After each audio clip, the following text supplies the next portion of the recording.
Baik, selanjutnya di materi kedua kita akan membahas web page metadata. Di sini ada sekitar 6 pembahasan. Kita mulai dari yang pertama, pengertian HTML head. Jadi bagian head adalah bagian dari dokumen HTML yang tidak ditampilkan di browser saat halaman dimuat. Lalu fungsinya ini untuk menyimpan metadata. Ada title, tautan ke CSS, atau cascading style sheet. Nanti kita akan bahas sendiri terkait CSS. Kemudian favicon atau icon dari halamannya. Terus ada informasi lain juga, misal penulis, deskripsi, keyword, dan yang lainnya. Kemudian browser menggunakan info di head untuk merender dokumen HTML dengan benar. Nah, contohnya kayak gini. Oke, kita bisa buka VS Code-nya. Jadi, untuk membuat dokumen HTML, ada snippet-nya ya. Pakai pentung, tanda pentung, lalu tab. Nah, ini otomatis dibuatkan struktur standar dari HTML. Nah, di sini ada head. Nah, head ini tempat kita menaruh sebuah metadata. Nah, kita bisa naruh berbagai informasi terkait halaman kita. Misal di sini ada charset atau karakter yang kita gunakan. Kemudian ada viewport-nya, dan tentunya biasanya itu ada title-nya. Nah, title ini yang akan ditampilkan di atas halaman kita. Misal kita buat belajar metadata, save, lalu kita buka pakai live server, supaya perubahan yang kita buat akan langsung ditampilkan. Nah, di sini bisa diperhatikan ada tulisan belajar metadata. Nah, ini adalah representasi dari tag title yang ada di head. Lalu selanjutnya menambahkan title. Title adalah metadata yang mendeskripsikan judul dokumen HTML, bukan konten halaman. Sering bingung dengan H1, padahal berbeda. Nah, bedanya itu H1 ini muncul di halaman atau di kontennya gitu. Sedangkan title ini ada di tab browser yang di atas ini ya. Kemudian di bookmark kalau kita simpan halaman tersebut ke bookmark, dan di hasil pencarian search engine. Nah, strukturnya kayak gini. Nah, ini udah kita praktekkan ya. Kemudian elemen meta. Nah, metadata itu sudah kita tahu ya, itu data tentang data atau data yang menjelaskan data. Dalam HTML, metadata ditulis dengan elemen meta. Spesifikasi karakter encoding. Nah, ini sudah ada ya di sini. Kita pakai UTF-8 untuk encodingnya. UTF-8 mendukung semua bahasa, misal bahasa Inggris, Jepang, dan yang lainnya dalam satu halaman. Nah, ini sudah menjadi standar ya kalau kita pakai UTF-8 di charsetnya. Nah, misalkan kita tampilkan paragraf atau P dengan tulisan Jepang kayak gini. Nah, di sini sudah muncul dengan aman ya karena kita pakai ini. Nah, ini juga sebenarnya ada encoding lain gitu. Misalkan ISO 88591 ini, tapi yang direkomendasikan untuk web modern sekarang itu pakai ini ya, UTF-8. Lalu kita menambahkan author dan description. Nah, banyak elemen meta itu menggunakan name untuk jenis metadata dan konten untuk isi metadatanya. Misalnya kayak gini ya. Nah, kita bisa contoh dengan kode ini. Kita copy, kita paste di sini.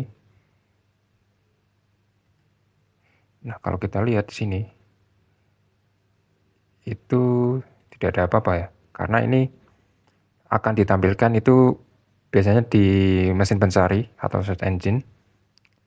Author ini berguna untuk mencatat siapa yang menulis halaman, Kemudian deskripsi, ini dipakai oleh search engine untuk menampilkan deskripsi halaman di hasil pencarian SEO ya. Nah, ini contohnya. Lalu ada metadata lain. Metadata lain yang sering muncul misalkan open graph data dari Facebook untuk tampilan lebih kaya saat halaman dibagikan. Nah, ini ada contoh lagi pakai open graph ya atau OG. Ini ada OG image, nanti dikasih URL image-nya di mana. Terus ada juga OG description, ini deskripsi yang akan ditampilkan. Lalu juga tentunya ada title ya. Nah, ini hasilnya tuh kayak apa? Open graph data. Hasilnya tuh ketika kita share link, misal di WhatsApp ya, itu otomatis akan muncul seperti klip atau tampilan kecil dari halamannya. Nah, itu bisa kita atur, ada gambarnya, title-nya, sama deskripsinya. Misal kita cari contohnya ya di Google.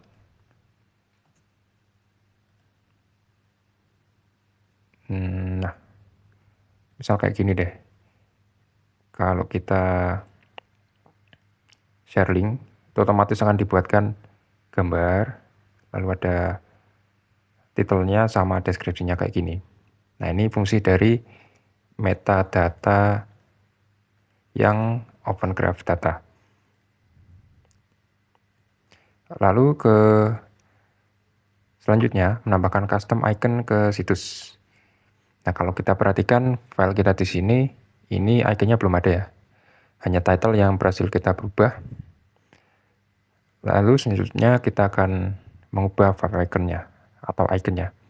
Nah, biasanya itu ukurannya hanya 16 x 16 pixel untuk browser dan bookmark. Cara menambahkannya, kita bisa simpan favicon dengan ekstensi .ico di folder yang sama dengan index.html.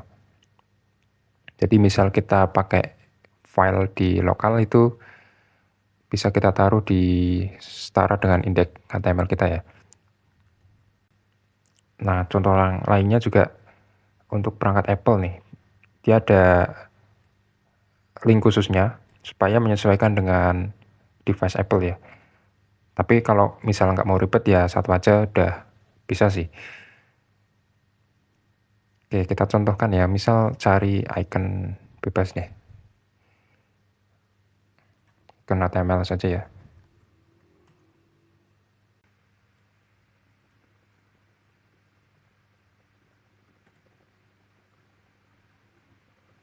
Oke, saya sudah punya filenya di sini. Sekarang kita coba rename jadi icon saja. Terus kita taruh di folder yang sama, sejajar dengan index.html. Lalu kita panggil.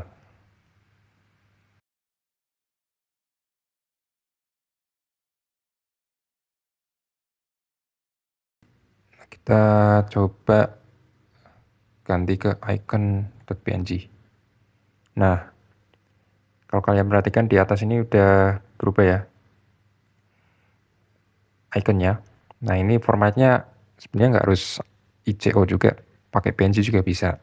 Yang penting itu kalau bisa ukurannya kecil saja ya, karena hanya dimuat di title saja.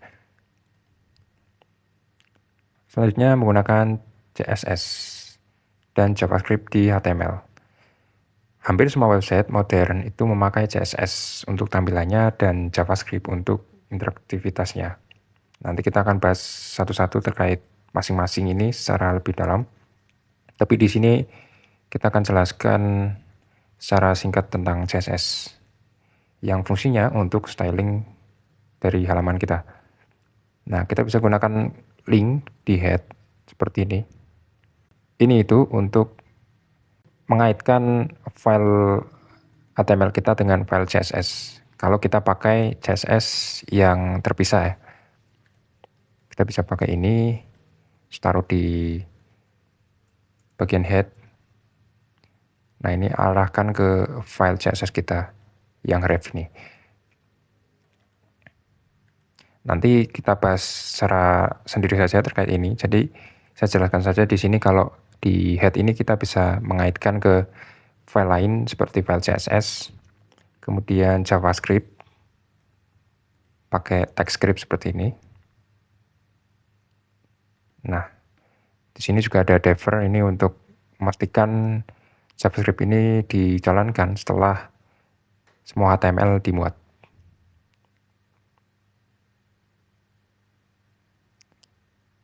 Lalu kita juga sebenarnya bisa taruh script langsung di sini. Coba ya. Kita taruh di sini. Kita lihat. Mungkin di dalam ya. Pakai script. Paste. Nah, kita juga bisa menjalankan JS atau JavaScript langsung di dalam halaman kita dengan TypeScript yang ada di dalam body ya. Kalau di atas ini nggak bisa.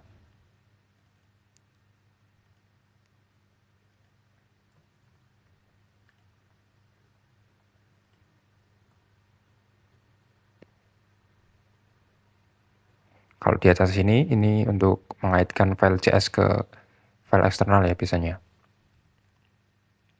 Lalu selanjutnya kita akan menentukan bahasa dari dokumen. Nah, sangat disarankan untuk menentukan bahasa halaman.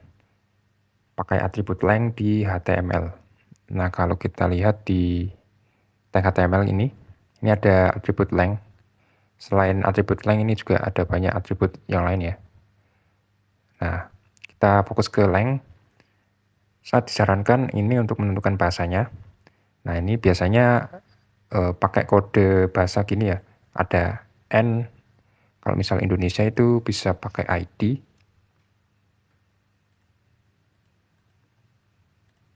Oke. Nah, fungsi dari length ini apa? Itu untuk SEO atau indexing dari search engine. Kemudian juga untuk membantu screen reader atau pembaca layar. Lalu bisa juga kita bisa menentukan bahasa di bagian tertentu saja. Misal di tag P itu kita beri span pakai atribut length Japanese kayak gini.